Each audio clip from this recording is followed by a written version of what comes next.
Hey guys, it's Maria, and today I'm going to be going over an example essay from the SAT essay section. So I'll be breaking down this particular passage and prompt from the first SAT practice test on the College Board website, and I'll basically just be guiding you guys through what my thought process would be like in answering this essay. And although I won't be writing a full essay for you guys, I'll be giving you an outline, like I mentioned earlier, just like a lot of details and examples to, like ultimately let you write this essay for yourself, but give you a lot of guidance on the way so that you can, still have your own individual voice in the essay, but, with guidance on how to structure it, ideas, everything like that. So yeah, let's just get right into it. So first, I'll be kind of like breaking down the passage, trying first to find patterns. If you watch my SAT general overview video for the essay section, then you'll know that I really focus on making sure that this argument is really evidence-based, of course, and making sure that your essay is focused on the specific strategies that the author uses to make their argument compelling or not compelling, and it's not really as focused as much on, what you think or what you wish the argument would be instead. So first I'll just, be annotating this passage and trying to figure out what patterns I can spot and maybe what I could potentially write about. So here we have the passage, and if we look at the prompt first before I start annotating, we can see that we have to write an essay about how Jimmy Carter builds an argument to persuade his audience that the Arctic National Wildlife Refuge should not be developed for the industry. Analyze how Carter uses one or more features listed in the box above to strengthen the logic and persuasiveness of his argument. And then this section is really important here too, of it's not about whether you agree with his claims, but how Carter builds an argument to persuade his audience. And then if we scroll to the top to see the box above, so yeah, pretty much like stylistic devices, evidence, reasoning. So all pretty straightforward components of an essay. So just a quick recap. You're basically just trying to look at like the stylistic devices here. Generally they can mention, or, tone, evidence, reasoning, like pretty much any of the things mentioned in the box. And if you don't remember like any specific stylistic devices like metaphors, imagery, tone, like it's all right. Just try to like focus on like general terms that don't need to be super specific, but just things that you notice and that you can point out, even if you don't remember a specific name for it. Okay, so I'll start annotating here. So in this first paragraph, we have a lot of imagery going on. As you can see, it talks about, the windswept coastal plain where polar bears and caribou give birth, towering brooks range, sheep cling to cliffs, and wolves howl in the midnight sun. And then this first sentence here also talks a lot about, like, it's kind of, like, related more to tone. And that it talks about, how this place is America's truly last great wilderness. Like, that's really deep. And, gonna redo that. And I think is clearly like one of the main points that Carter is trying to make here, that this place is really special. And then he starts immediately by describing the details that make it special by listing all the nature components here. That's what we have with imagery. So far we have tone and imagery that we can focus on. Again, if these kind of sound like very like abstract terms or anything, if these are things that you haven't really covered in class, then you can really just focus on, like the feelings that Carter is trying to evoke. You don't have to talk about imagery, but maybe just talk about details. So really, even if you don't have like the exact like literary language or anything to talk about it, it's all right. Just like mention details and feelings that are evoked. So just like simple terms that you can still talk about. Okay, moving on to the second paragraph. So here Carter continues with that like very much detail-based account of why this place feels special to him. So here we can see that he talks about a personal account of, how him and his wife had gone to this place, continuing also with the imagery here. of like caribou trails, mosses lichen, ice age, the Brady Rivers, like all these like really detailed words that can begin to paint this like very solid picture of this place in your mind, right? So even though Carter is assuming that no one in the audience has ever been here before, his personal account and his continuation of adding all these details to like really express the idea of this really peaceful place that is really unique and special begins to give the audience an attachment to this place, even though we've never been here or met him or any of these other things. All of the detail that he's adding to this really give us attachment to this place and begins to make the essay feel more personal and therefore more compelling and argumentative. So although we haven't gone to the argument yet, we can tell that, this place means a lot to Carter. And he's also urging us to, consider how this place is special, even if we've never been there, just based on his own personal account. So moving on to the third paragraph. So he continues on with this personal account of how one time, he went here and saw this thing. And then more imagery, talking about the migration, sweeps of tundra, clicking hooves filling the air, more imagery. And he talks specifically, we understand firsthand why some have described this special birthplace as America's Serengeti. And also notice how he uses pronouns in this. How he talks about we and us, and one time I, adding all to this personal effect of how this is an experience that yes he experienced, but one that can be collective. He talks about we and our, and although he's mentioning him and his wife as a them who have seen this thing, it also kind of brings us into the mix and makes us feel things and feel like we're also connected and watching these caribou walk past in the tundra and everything. Okay, so moving on to the fourth paragraph. So far we just have a lot of imagery, personal accounts, tone, all of this, and tone, especially evoking this kind of empathy and calm nature, unique thing here that's happening. All of this so far is making us, very much onto his side of this is a really special place and I want to share this with you. And so here with paragraph 4, we can see the shift when he talks about, standing on the coastal plain, I was saddened to think of the tragedy that might occur. So here is when he really starts building into the actual argument. So these first 3 paragraphs are really much just setup of describing how great this place is before he really talks about the problem here.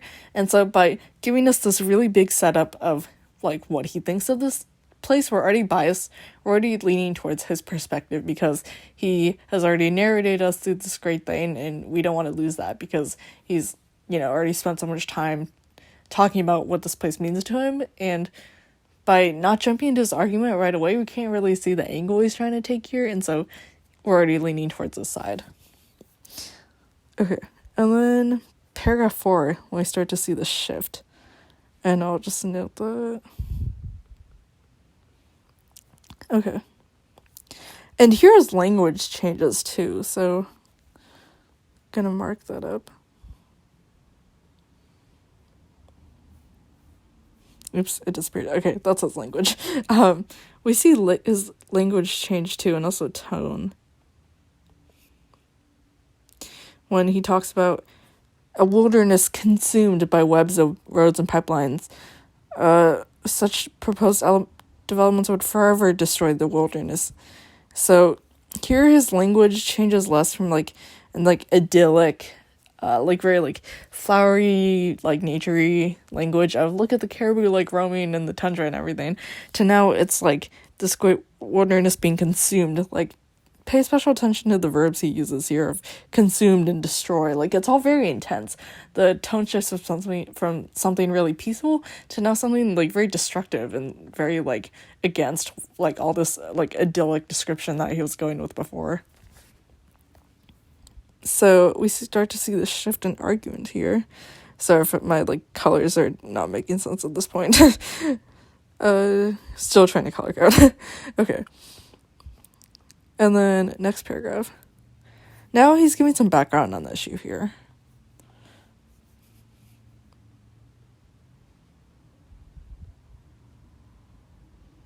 Okay, so that's background. So he gives the history, talks about Eisenhower, gonna make that clearer, Eisenhower first establishing this place, and then he talks about his own presidential actions. So this section is very much kind of like political / historical.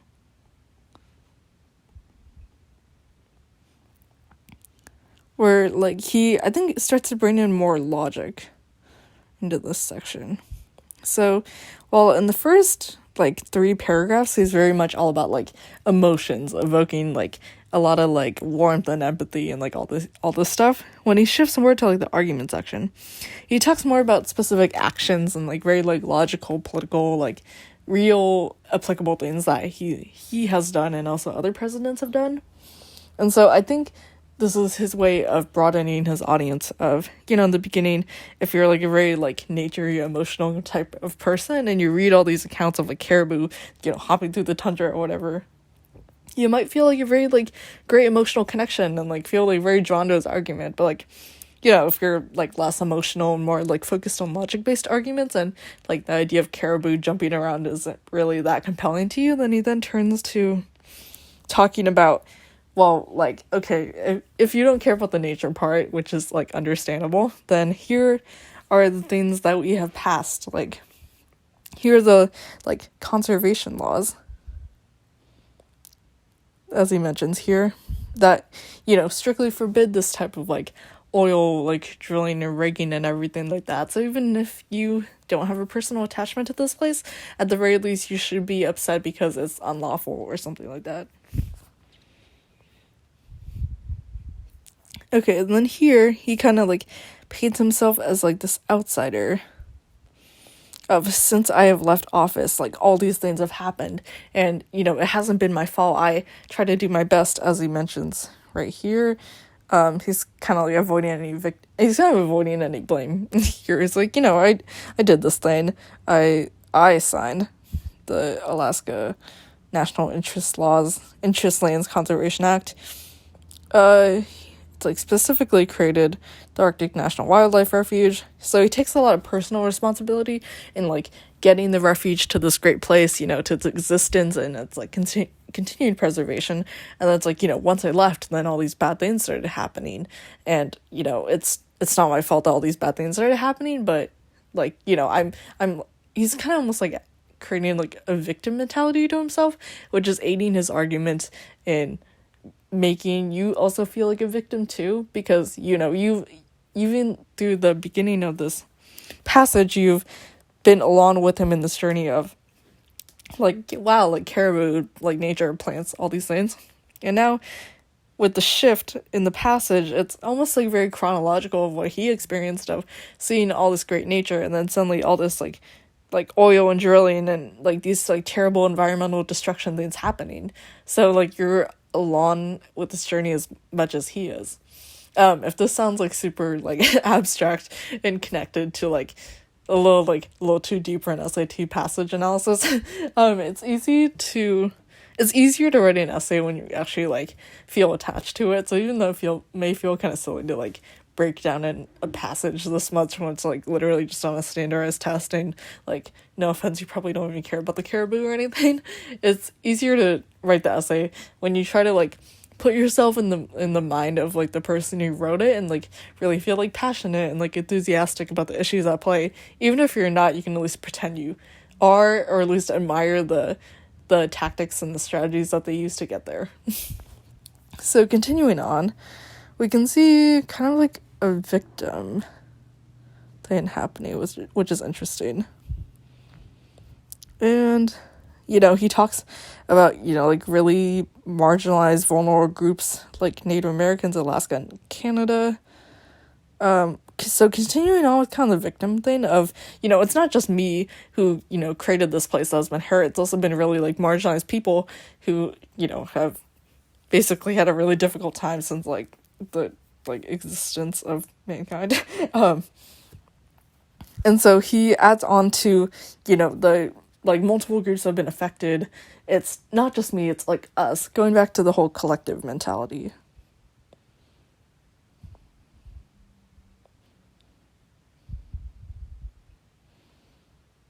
Okay. And then here is when he kind of shifts and starts to talk about more like a call to action. In these last 3 paragraphs. So, he mentions how, like, we must look beyond alleged benefits of short-term economic gain and focus on what is really at stake. So, this collective initially was used, collective we was initially used to, like, bring empathy. Because you were like, yeah, even though I've never been to this place, I also, like, enjoy the idea of having, like, all this nature, and I don't know, I keep mentioning caribou, but, like, all these animals, and things like that. And so you feel connected in that we, and now that we is now driven towards demanding action and, like, and change, and, like, forcing that initial empathy that you developed with the audience to now, like, do something about it. And he really calls them out here. I'm just switching colors so it's a little easier to see. So, like short-term economic gain, what is really at stake here? Like all this like language is very precise and almost kind of like sharp. It's like kind of like jabbing at you a little bit. So we can also talk about tone here. Sorry again if I'm not using the right colors, I've already kind of forgot. Okay. And then he also gives a little bit into like just like pure fact of the Arctic refuge might provide 1% to 2% of the oil our country consumes each day. Oops. Gonna make that a little clear to see. So he also gives in some, like quantitative data.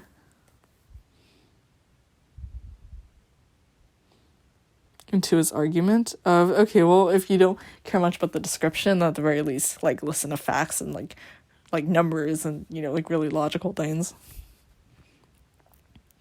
Okay, and then here, and he also continues with the language, as he talks about, like, we can easily conserve more than that amount by driving more fuel-efficient vehicles. Like, we don't have to destroy this if we change our own, like, lifestyle behaviors and actions and everything like that.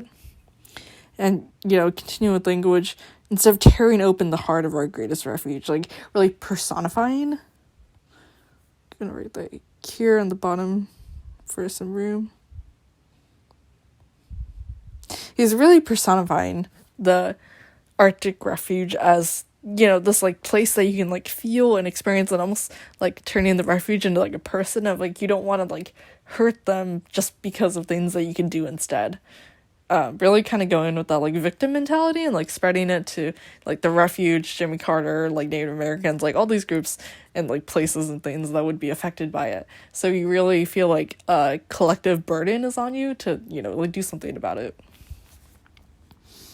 And he goes back to, like, the emotional tone. He goes back to the emotional tone here when he talks about how, there are few places on Earth as wild as and free as the Arctic refuge. It's a symbol. Like, you're destroying something symbolic and meaningful. Like, how dare you? Shame on you. And then he goes to this kind of like glory like thing now, where he talks about the great triumph of America, where he preserved the Arctic refuge. Now he talks about legacy, which is interesting. So, this entire passage, it starts as this very emotional thing. You're like, oh wow, like, I really feel for the animals and the nature, like, that sounds really pretty.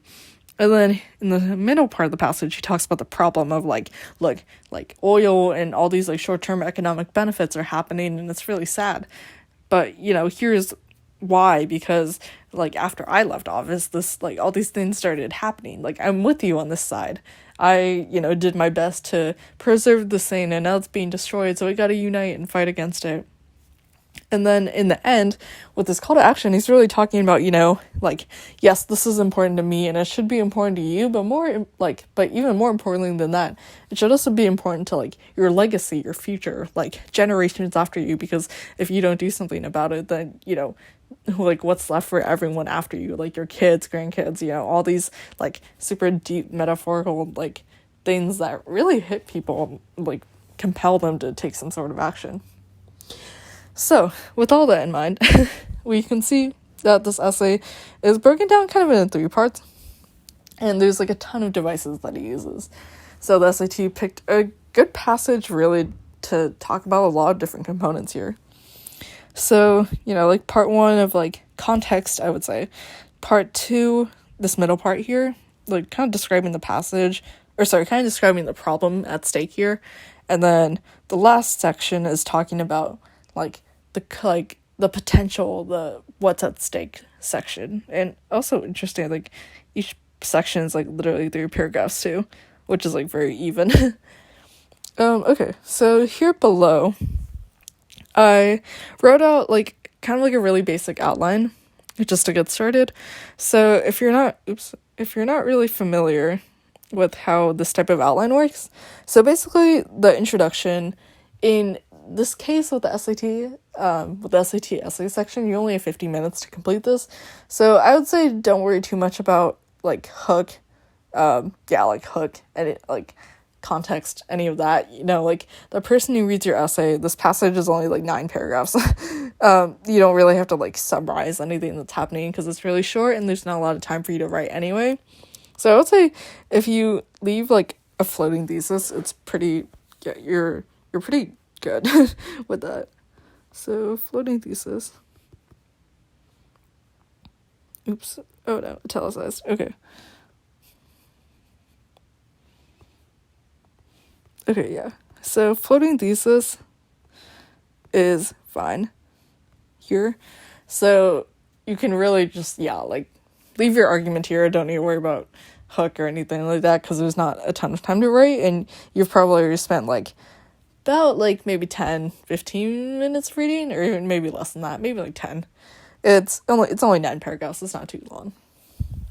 Okay, so you have your thesis. Your floating thesis. And now you have your body paragraphs. So here is basically, where you talk about your, first of all, like, another, like, claim, like, really basic structure, claim, evidence, reasoning. And when I outline I'll try not to make this, like, super boring. I know in English class, like, claim, evidence, reasoning, or even, like, in science class, like, that format can get really, like, boring and, like, stale. But, like, in this essay, you can, like, use that structure, and, like, in college, I use this too, of using that structure, but, like, writing in a way that doesn't make it feel like seeming like a super mechanical thing. If you just, like, if writing is your strong suit and you just want to, like, have, like, a very, like, robotic, like, mechanical, like, very straightforward structure, like, go right ahead. But if you're looking for a little more creativity, like, even though the structure may seem kind of boring, it's also, like, it just works really well. So I'll be going over how to use that exactly too. So body paragraph 1. So you have your floating thesis about some generalization about the passage, and then the first body paragraph, you kind of like divide up the argument into like a part 1, part 2. So in order to support your thesis, it's usually broken down into like different parts that you can argue first, like kind of like the thesis is like the overall argument, and it's kind of, let me draw this out so it's like a little less abstract. So you have, oh, that's a terrible B. Okay, so you have body, oh no, why is it disappearing? Okay, I'll just type it. Okay, so you have body paragraph 1 leads to body paragraph 2.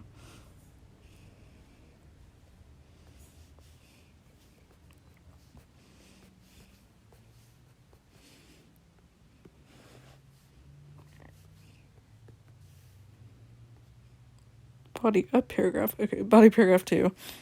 And then it leads to thesis.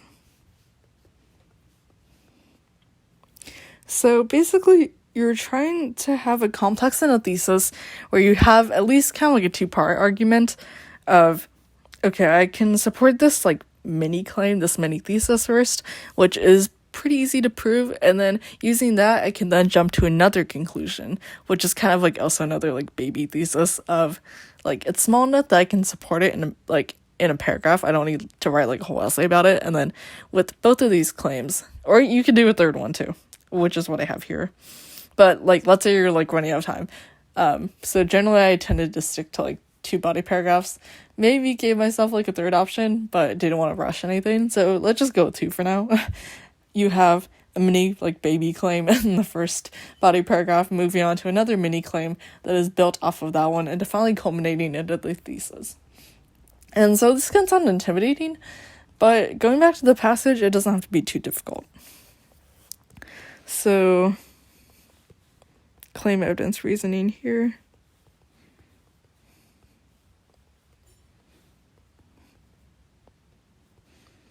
Okay. And then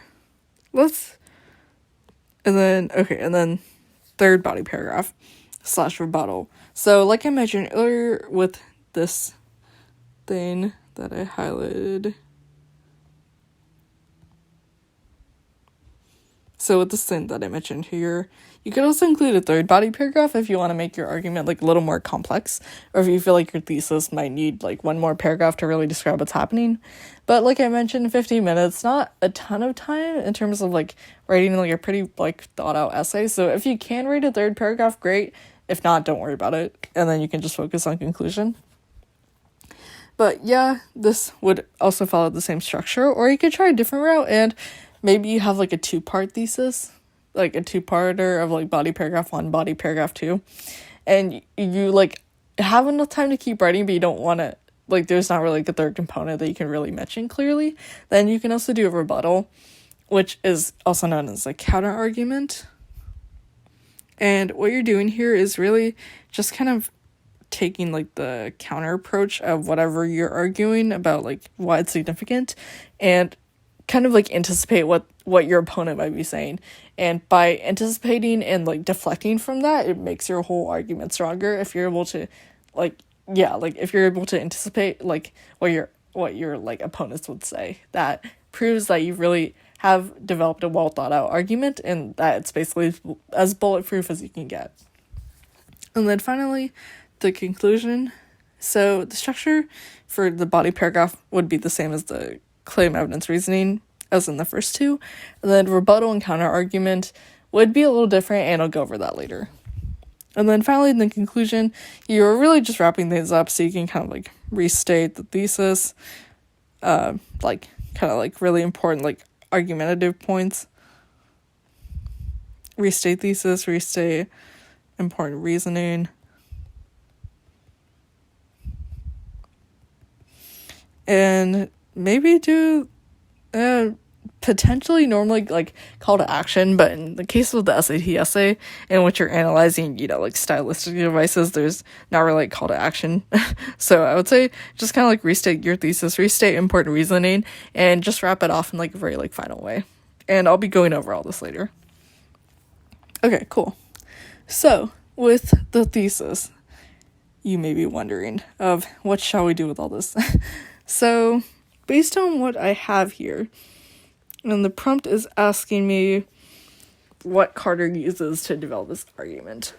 Based on what I've annotated here, I would say that his imagery and his tone are probably what I would like to focus on the most, because like I mentioned, he's really focused on imagery, honestly, throughout the whole passage, even in like the less pleasant parts when he talks about, like oil drilling and the environmental effects of that. He also uses imagery to talk about like drilling and negative environmental effects in like a really damaging way.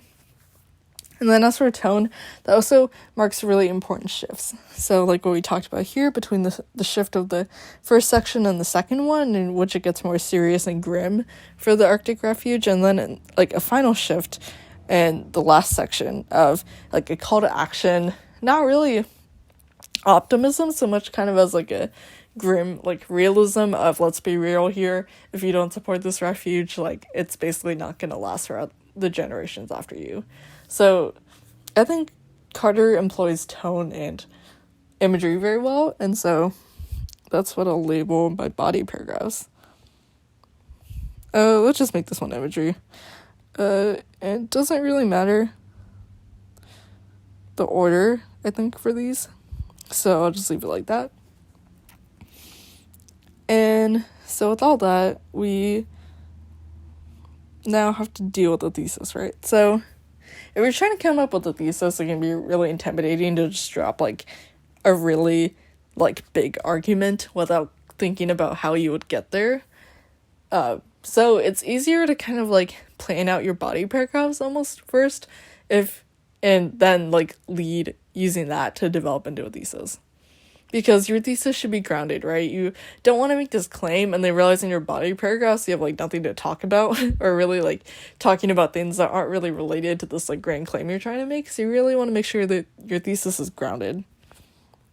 So, okay. So we have imagery and tone. We've noticed this from our annotations. You're like, yeah, I think this is important and this could work in an argument. So now you're wondering like, okay, how do I put this together for a thesis? So a thesis is basically like combining all these things and answering the prompt here at the bottom. You're really just trying to focus on how he uses these devices to like say something.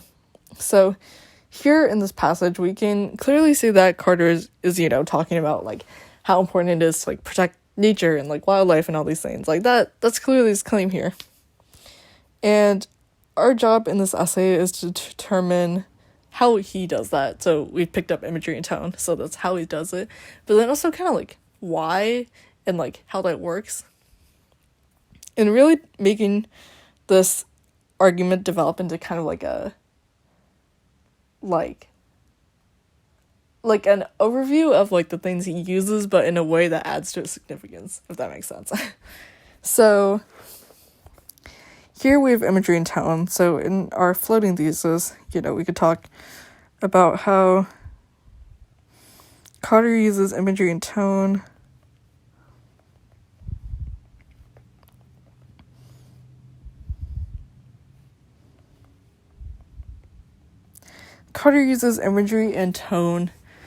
to depict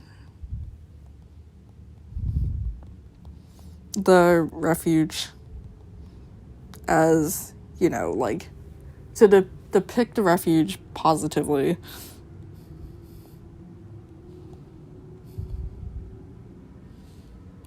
In order to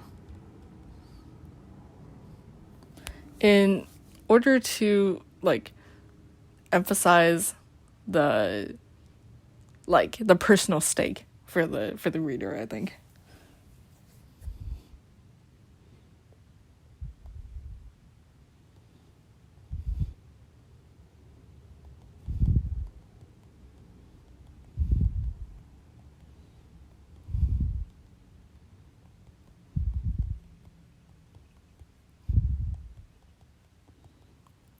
And that's not like the most like perfect thesis in the world. That's just kind of what I've thought of off the top of my head just for this essay and reading it, annotating it, but it incorporates your 2 body paragraphs so far. You might be able to include a third one depending on time.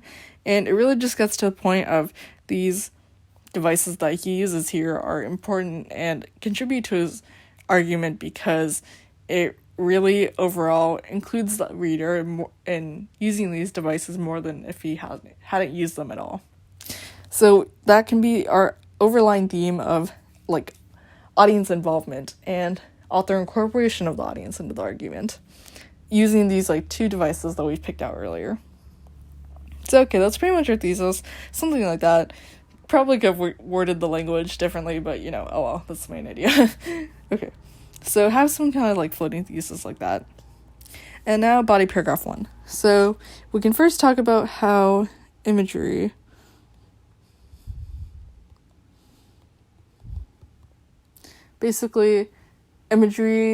encourages the reader to visualize themselves.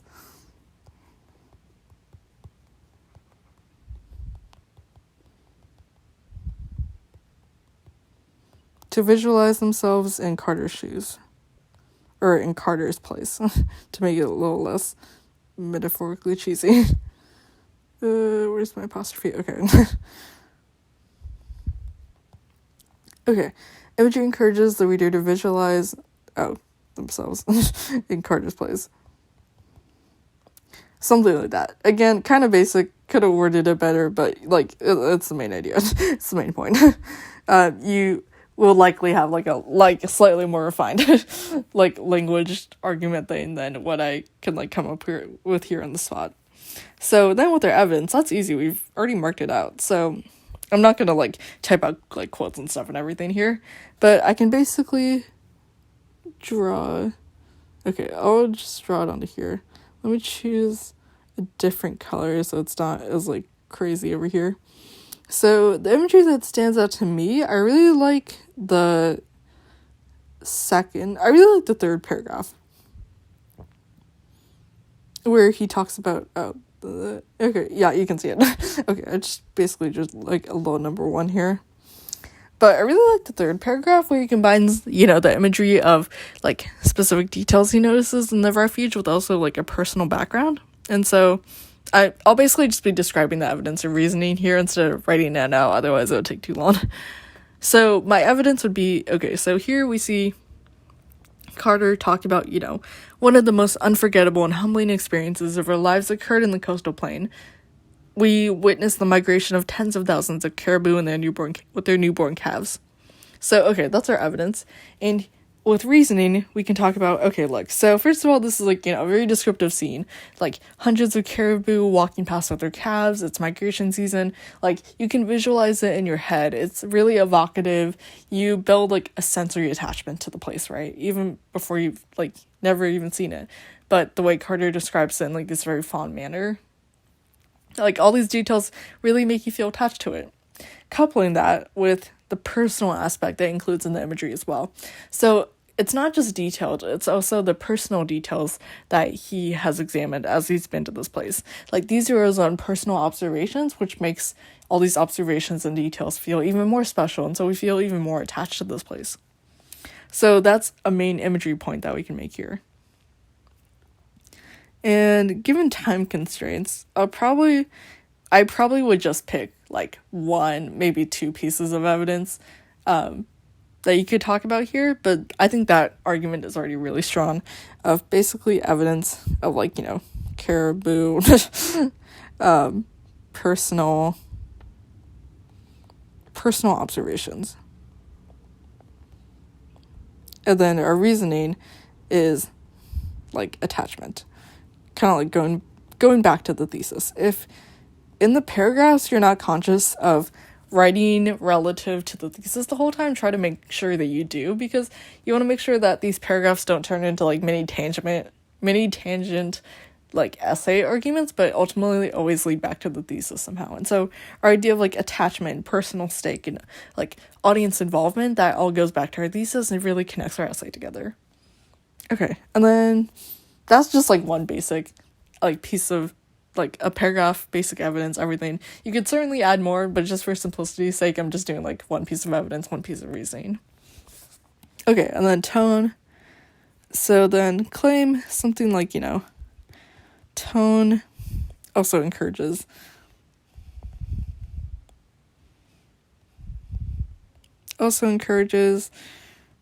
reader to consider Carter's perspective. Although it's repetitive to the imagery claim, it's basically kind of similar, but using a different device to ultimately contribute to the same overall tone and setting, everything. To consider themselves in Carter's perspective. Okay, Carter's perspective. Okay, cool.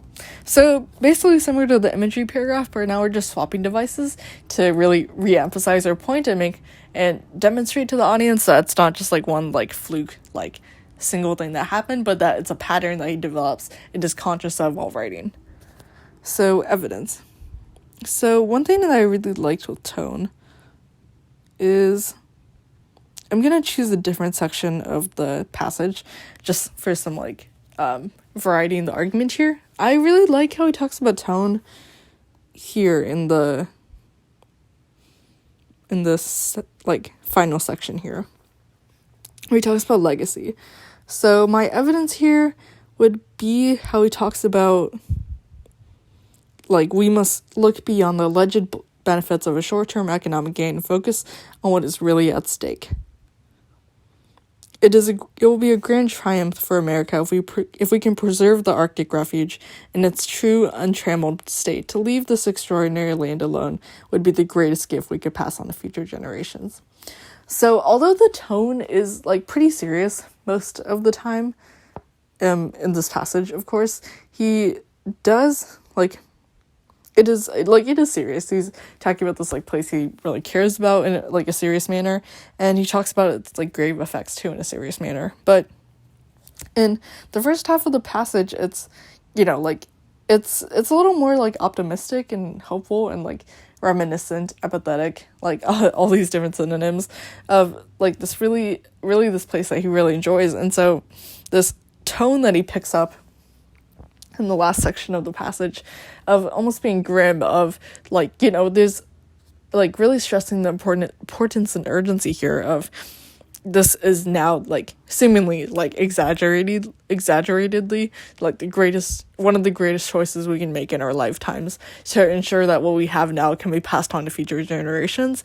And so the tone he evokes of urgency and importance and this finality of the decision is here, it is now, it is coming, and we must do everything in our power to make sure that short-term economic benefits are not our lasting legacy of, what is a legacy, Hamilton. But yeah, really emphasizing the seriousness of the passage and how that ultimately reflects itself in the urgency that he depicts in the final section. So our evidence is when he talks about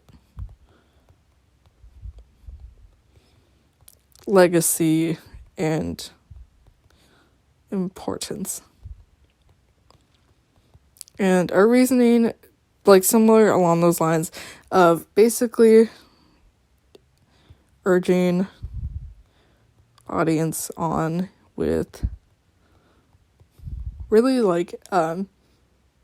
thought-provoking and with pensive decision. So pretty much what I just vocally already summarized of really emphasizing urgency and forcing readers to really think about their place here, which ultimately also leads to attachment.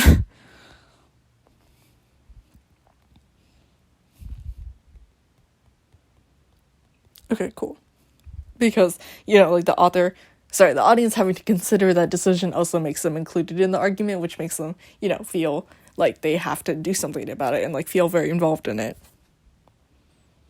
Yeah, okay, so paragraph 3, or the rebuttal or counter argument. So I've already shown you kind of what the body paragraphs would look like to some extent, and I guess I'll show you what a counter argument / rebuttal would look like, just for some variety.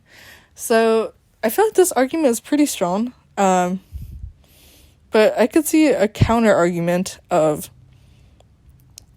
the seriousness of the tone and the imagery being really detailed and personal, is that for a logical person, maybe there's not enough fact in it.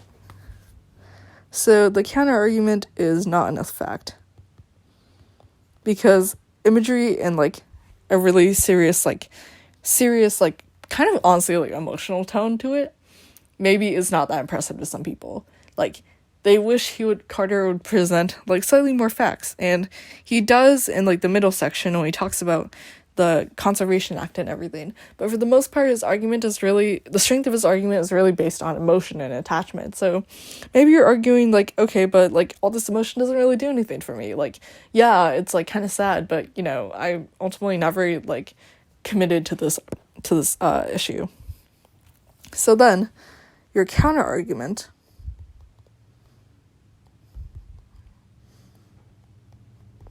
and so like the idea of not enough fact. Oh, did not spell that right. Okay. So the idea of not enough fact can be kind of like your claim almost in this paragraph. Like, while some might say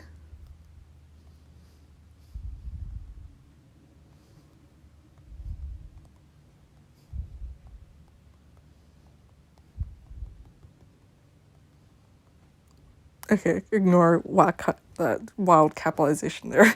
While some might say not enough fact, that your counter argument can be like, actually emotion is a very compelling argument because you can't really provoke attachment with facts. So attachment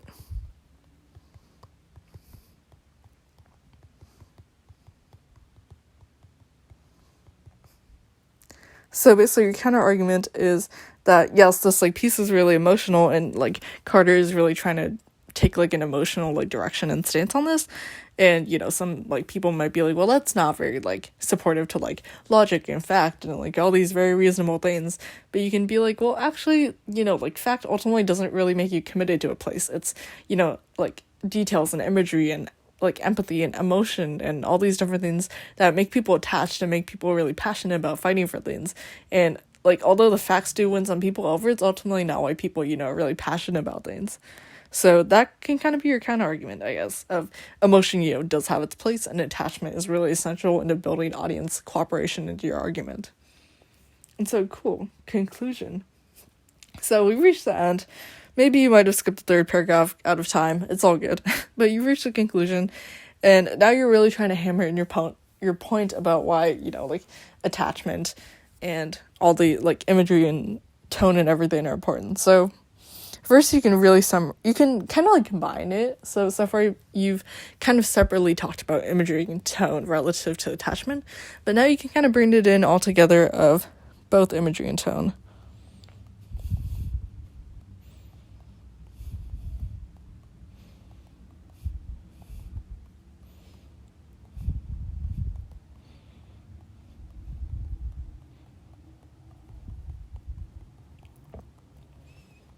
Both imagery and tone develop a sense of attachment to the reader.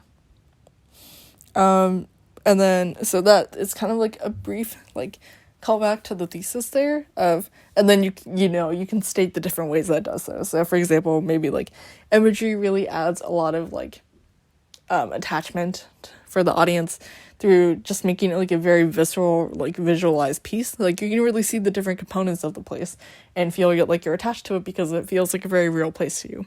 Versus tone really allows you to question your emotional attachment to it. So you see the visual place in your mind on the paper, whatever that might be. And the tone really contributes to your like ability to like contribute to this cause, to this thing, and really like put yourself into that visualized place. So imagery kind of like gives you the drawing, like it paints the picture for you, and then tone almost like lets you like step into that picture for yourself and see what it's like. Sorry if this is abstract, but that's kind of like my thought process for it. So both imagery and tone develop a sense of attachment to the reader. They individually bring visualization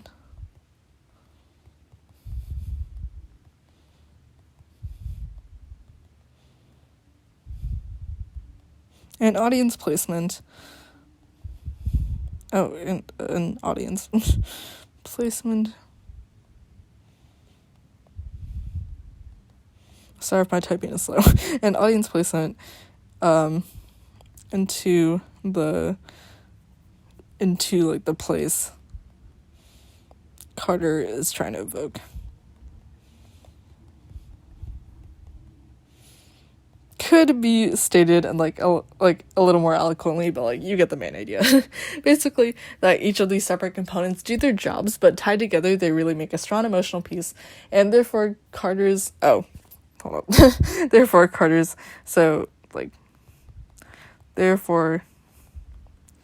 Carter's argument is compelling.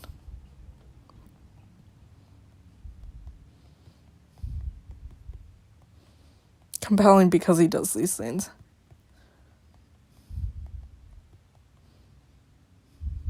Because he, like, you know, like, specifically focuses on this attachment. Because he, like, writes with attachment in mind.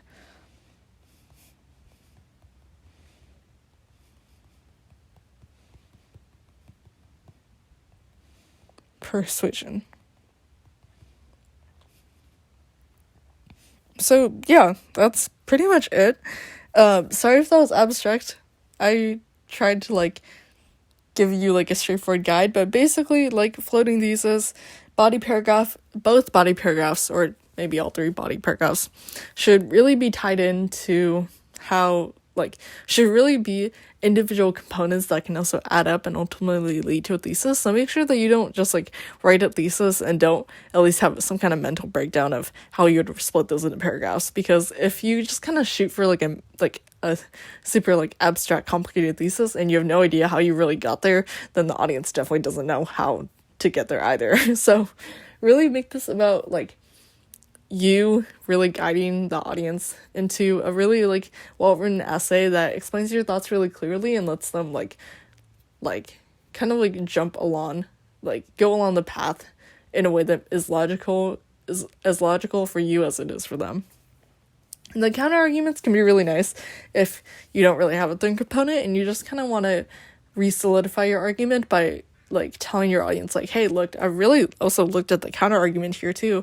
I know what my opponents would say about this and I've already thought about it because I'm really smart and am able to write a really well thought out argument. And so that just makes your argument stronger because it makes your essay stronger because it shows that you've really considered this from every angle. And then finally, in your conclusion, you can wrap it up and really emphasize, you know, like where you're trying to go with here. For maybe non-SAT essays with conclusion, you could maybe be a little more broad of like world implications and like all these like different things. And if you want to do that, like totally go ahead. But if for the sake of time or like simplicity, you also just kind of want to go with, so therefore here's what all I said as a quick recap and it was really good because of this, then, you know, that's like a totally like also valid way to do it. So I hope you enjoyed this video, guys. Thank you so much for watching, and yeah, catch you in another video.